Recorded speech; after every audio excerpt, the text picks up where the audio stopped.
दरभंगा निवासिनी श्यामा सुनो, हे दरभंगा निवासिनी श्यामा सुनो।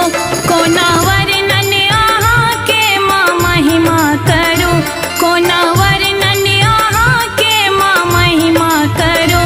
हे दरभंगा निवासिनी श्यामा सुनो, हे दरभंगा निवासिनी श्यामा सुनो, हे दरभंगा निवासिनी श्यामा सुनो।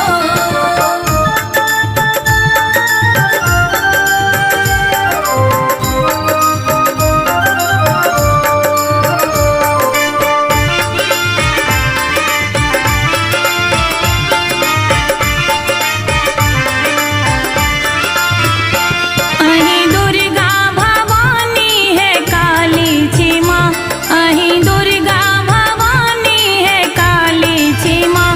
रामेश्वरी कल्याणी माँ उमा कहो, रामेश्वरी कल्याणी माँ उमा कहो। कोना वर्णन यहाँ के माँ महिमा करो, कोना वर्णन यहाँ के माँ महिमा करो।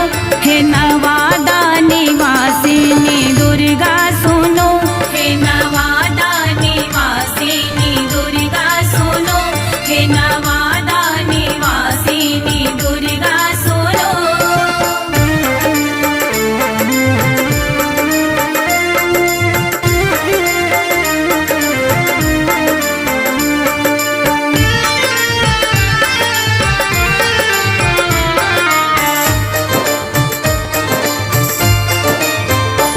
आई प्रेमक सणस बह अंगना है माँ, आई प्रेमक सणस बह अंगना है माँ।